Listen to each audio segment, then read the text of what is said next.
ओम श्री गुरुभ्यो नमः। हरिः ओम। शुक्लांबरधरौ विष्णुं शशिवर्णं चतुर्भुजं प्रसन्नवदनं ध्यायेत् सर्वविघ्नोपशान्तये। गुरुर्ब्रह्मा गुरुर्विष्णुः गुरुर्देवो महेश्वरः गुरुः साक्षात् परब्रह्म तस्मै श्रीगुरवे नमः। सरस्वती नमस्तुभ्यं वरदे कामरूपिणि विद्यारम्भं करिष्यामि सिद्धिर्भवतु मे सदा। ध्यानं पीताम्बरं करविराजितशङ्खचक्र कौमोदकी सरसिजं करुणासमुद्रम् राधासहायमतिसुन्दरमन्दहासं वातालयेशमनिशं हृदि भावयामि। ॐ नमो भगवते वासुदेवाय। ॐ श्रीकृष्णाय परब्रह्मणे नमः। अथ श्रीमन्नारायणीयं प्रथमं दशकं श्रीभगवन्महिमानुवर्णनम्। सान्द्रानन्दावबोधात्मकमनुपमितं कालदेशावधिभ्यां निर्मुक्तं नित्यमुक्तं निगमशतसहस्रेण निर्भास्यमानम् अस्पष्टं दृष्टमात्रे पुनरुरुपुरुषार्थात्मकं ब्रह्मतत्त्वं तत्तावत् भाति शास्त्राद् गुरुपवनपुरे अन्तभाग्यं जनानाम्। एवं दुर्लभ्य वस्तुन्यपि सुलभतया हस्तलब्धे यदन्यत् तन्वा वाचाधिया वा भजति बत जनः क्षुद्रतैव स्फुटेयम्। एते तावद्वयन्तु स्थिरतरमनसा विश्वपीडापहत्यै निःशेषात्मानमेनं गुरुपवनपुराधीशमेवाश्रयामः। सत्त्वय्यत्तत्पराभ्याम् अपरिकलनतो निर्मलं तेन तावत् भूतैर्भूतेन्द्रियैस्ते अपुरति बहुशः श्रूयते व्यासवाक्यम् तत्स्वच्छद्वाद्यदच्चादितपरसुख सिद्गर्भनिर्भासरूपम् तस्मिन् तन्यारमन्ते श्रुतिमतिमधुरे सुग्रहे विग्रहे ते निष्कम्पे नित्यपूर्णे निरवधि परमानन्द पीयूषरूपे निर्लीनानेकमुक्ता फलिसुभगतमे निर्मल ब्रह्म सिन्धौ कल्लोलोल्लासतुल्यं खलु विमलतरं सत्त्वमाहुस्तदात्मा कस्मान्नो निष्कलस्त्वं सकल इति वचस्त्वत्तलास्वेव भूमन् निर्व्यापारोऽपि निष्कारणमजभजसे यत्क्रियामीक्षणाख्यां तेनैवोदेति लीना प्रकृतिरसति कल्पापि कल्पादिकाले तस्या संशुद्धमंशं कमपि कमतिरोधायकं सत्त्वरूपं सत्त्वं दृष्ट्वा ददासि स्वमहिमविभवा कुण्ठवैकुण्ठरूपम् तत्ते प्रत्यग्रधाराधरललितकलायावली केलिकारं लावण्यस्यैकसारं सुकृतिजनदृशां पूर्णपुण्यावतारम् लक्ष्मी निश्चन्तलीला निलयनममृतस्यन्दसन्दोहमन्तः सिञ्चत् सञ्चिन्तकानाम् अपुरनुकलये मारुताधारनाथ कष्टाते शिष्टिचेष्टा बहुतर भवद्वेदावः जीवभाजाम् इत्येवं पूर्वमालोचितमजितमया नैव मध्याभिजाने नो चेज्जीवः कतौ वा मधुरतरमिदं तत्त्वपुश्चित्रसार्द्रम् नेत्रैः श्रोत्रैश्च पीत्वा परमरससुधां बोधिपूरे रमेरन् नम्राणां सन्निधत्ते सततमपि पुरस्तैरनभ्यर्थितानभ्यर्तान् कामानजस्रम् वितरति परमानन्दसान्द्राङ्गतिम् च इत्तन्निःशेषलभ्यो निरवधिकफलः पारिजातो हरे त्वम् क्षुद्रन्तं शक्रवाटी ध्रुममभिलषति ध्रुममभिलषति व्यर्थमर्त्युरजोऽयम् कारुण्यात् काममन्यं ददति खलु परे स्वात्मदस्थो विशेषात् ऐश्वर्यादीशतेऽन्ये जगति परजने स्वात्मनोऽभीश्वरस्त्वम् त्वय्युच्चैरारमन्ति प्रतिपदमधुरे चेतना स्फीतभाग्याः पञ्चात्मा रामये वेत् यतुलगुणगणाधार शौरे नमस्ते ऐश्वर्यं शङ्करादीश्वरविनियमनम् विश्वतेजोहराणां तेजःसंहारि वीर्यं विमलपयशो निःस्पृहैशोपगीतम् अङ्गासङ्गा सदा श्रीरखिल विदसि न क्वापि ते सङ्गवार्ता तद्वातागारवासिन् मुरहर भगवत् शब्दमुख्याश्रयोऽसि इति श्रीमन्नारायणीये श्रीभगवन्महिमानुवर्णनं नाम प्रथमं दशकं समाप्तं नारायणाखिल गुरो भगवन्नमस्ते नारायणाखिल गुरो भगवन्नमस्ते अथ द्वितीयं दशकं श्रीभगवद्रूपवर्णनम् सूर्यस्पर्धिकिरीटमूर्ध्वतिलक प्रोद्भासि पालान्तरम् कारुण्याकुलनेत्रमाग्रहसितोल्लासं सुनासापुटम् गण्डोद्यन्मकराभकुण्डलयुगम् अण्डोज्ज्वलकौस्तुभम्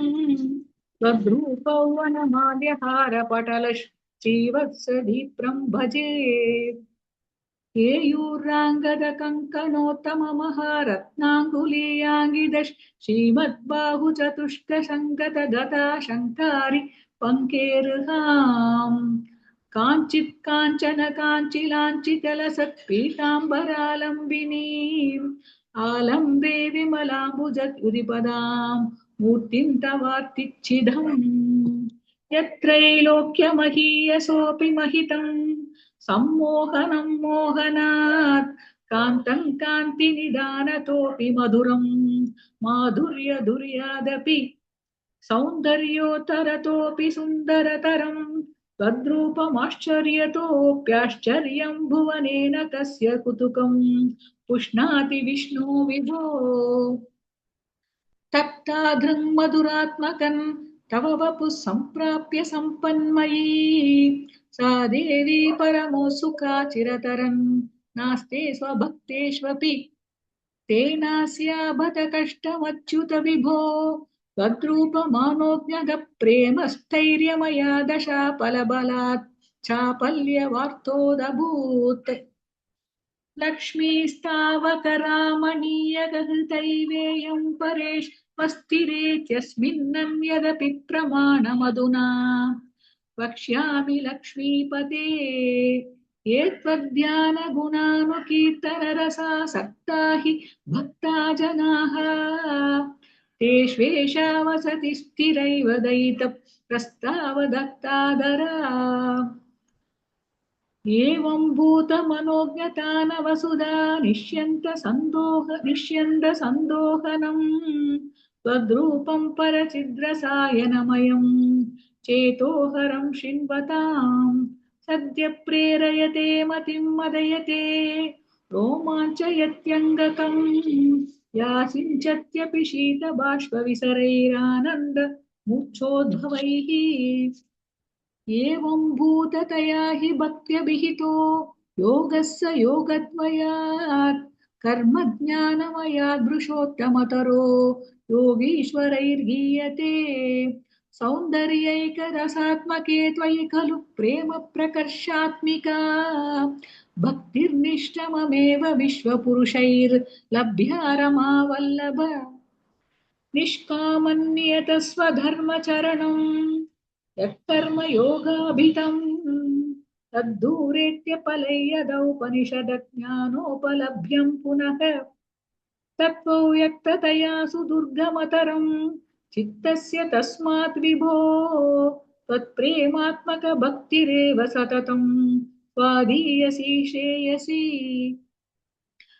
अत्यायासकराणि कर्मपटलान्याचर्य निर्यन्मलाः बोधे भक्तिपथे तवाप्युचितता मायान्ति किं तावता क्लिष्ट्वा तर्कपथे परन्तव वपुर्ब्रह्माख्यमन्ये पुनः चित्ताद्रत्वमृते विचिन्त्य बहुभिः सिद्ध्यन्ति जन्मान्तरैः तद्भक्तिस्तु कथारसामृतजरी निर्मज्जनेन स्वयं सिद्ध्यन्ति विमलप्रबोधपदवी मक्लेशतस्तन्वती सद्यः सिद्धिकरी जयत्यै विभो सैवास्तु मे त्वत्पदप्रेम प्रौढिरसागतादृततरम् वातालयादीश्वर इति श्रीमन्नारायणीये श्रीभगवद्रूपवर्णनं नाम द्वितीयं दशकं समाप्तम् नारायणाखिलगुरो भगवन्नमस्ते नारायणाखिलगुरो भगवन्नमस्ते अथ तृतीयं दशकं भक्तस्वरूपवर्णनं भक्तिप्रार्थना च पठन्तो नामानि प्रमदभर सिन्धौ न निपतिताः स्मरन्तो रूपन्ते वरद कथयन्तो गुणकथाः चरन्तो ये भक्तास्त्वयि खलु रमन्ते परममुम् अहं धन्यान् मन्ये समधिगत सर्वाभिलषितान् तदक्लिष्टं कष्टं तव चरणसेवारसभरेऽप्यनासक्तं चित्तं भवति बत विष्णो कुरु दयाम् भवत्पादाम्भोजस्मरणरसिको रामनिवहान् अहं गायं उहचन विवत्स्यामि विजने कृपा ते जाता चेत् किमिव न हि लभ्यन्तमभृताम् मदीयक्लेशौघः प्रशममनदशा नाम कियती न के लोकेऽस्मिन्ननिशमयि शोकाभिरहिताः भवद्भक्ता मुक्ता सुखगतिमसक्ता विदधते मुनिभ्रौडारूढा जगति खलु गूढात्मगतयः भवद्पादाम्भोजस् स्मरणविरुजो नारदमुखाः चरन्तीश स्वैरं सततपरिनिर्भातपरचित् सदानन्दाद्वैत प्रसुरपरिमग्ना किमपरम् भवद्भक्तिस्फीता भवतु मम सैव प्रशमयेत् अशेषक्लेशौघन्न खलु हृदि सन्देहकणिका न चेत्व्यासस्योक्तिस्तव च वचनं नैघमवचः भवेन्मिथ्यारत्या पुरुषवचनप्रायमखिलम् भवद्भक्तिस्तावत् प्रमुखमधुरा त्वद्गुणरसात् किमप्यारूढा चेत् अखिलपरितापप्रशमनी पुनश्चान्ते स्वान्ते विमलपरिबोधोदयमिलन् महानन्दाद्वैतं दिशति किमतः प्राप्त्यमपरम् विदूय क्लेशान् मे कुरु चरणयुग्मन् धृतरसम् भवक्षेत्रप्राप्तौ करमपि च ते पूजनविधौ भवन्मूर्त्यालोके नयनमथते पादतुलसी परिघ्राणे घ्राणम्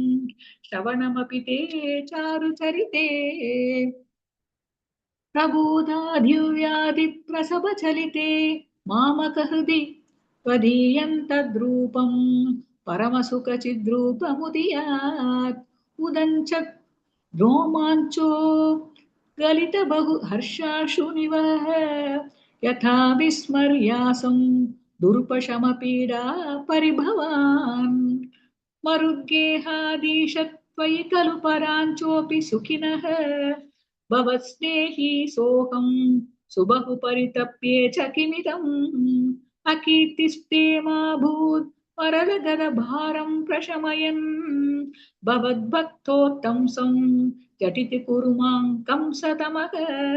कंसदमन किमुक्तैर्भूयोभिस्तव हि करुणा यावदुदीयात् अहं तावद्देव प्रहितविविधार्थप्रलपितः पुरः क्लृप्ते पादे वरद तव नेष्यामि दिवसान् यथा शक्तिर्व्यक्तम् अतिनुति निषेवा विरचयन् इति श्रीमन्नारायणीये भक्तस्वरूपवर्णनं भक्तिप्रार्थना चेति तृतीयं दशकं समाप्तम् नारायणाखिलगुरो भगवन्नमस्ते नारायणाखिलगुरो भगवन्नमस्ते